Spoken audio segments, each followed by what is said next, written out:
Bonjour. Au Burkina Faso, consternation et incompréhension se mêlent après la mort de 24 soldats dans une attaque survenue dans le nord du pays. Le pays titre ce mercredi « Attaque de Koutougou, 24 militaires tués ». Le Burkina Faso ne cédera pas une partie du territoire. Selon le président du Faso, l'UPC demande la démission du gouvernement. Selon le journal, le Burkina Faso sera toujours exposé tant que le Mali, voisin, restera une passoire. Aujourd'hui au Faso, de son côté, nous fait lire à sa une, 24 soldats tués au Sahel, coup pour coup à Koutougou. Le journal qui livre l'identité des victimes rapporte également que l'UPC, le principal parti d'opposition, demande la démission du gouvernement. Pendant ce temps, le quotidien s'intéresse à la sortie effectuée par Ablassé Ouédraogo. Rapportant les propos du candidat à la dernière élection présidentielle, le Canard transcrit en manchette, je cite, « Le malheur du Burkina, c'est d'avoir Roch Kaboré à la tête de l'État et Zéphirin Diabré à la tête de l'opposition. » Fin de citation. L'Express du Faso, qui rapporte également des propos d'Ablassé Ouédraogo, positionne à la une, je cite, « Le Burkina Faso n'a pas besoin d'un dialogue politique, mais national. » Fin de citation.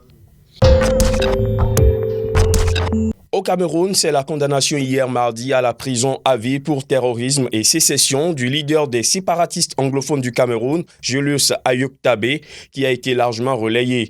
Sécession et hostilité à la patrie, perpétuité pour Ayuk-Tabé et compagnie, affiche en gros titre Essingan, le tri-hebdomadaire régional du centre, sud et est du Cameroun.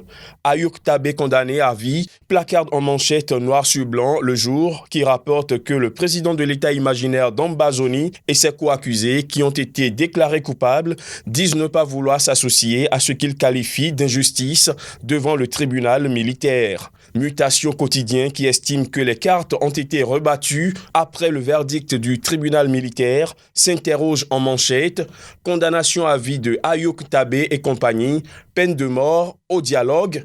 Interrogation également à la une du journal camerounais d'information Le Messager qui écrit « Condamnation d'Ayuk-Tabé et compagnie, parodie de justice ou péril sur le dialogue ». Info Matin Quotidien pendant ce temps croit savoir que le leader séparatiste condamné à perpétuité hier attend désormais un geste de magnanimité du chef de l'État. Le Canard placade en gros titre « Ambazoni, Sisikou Ayuk-Tabé attend la grâce de Paul Biya ». Fin de cette revue de presse. Demain est un nouveau jour.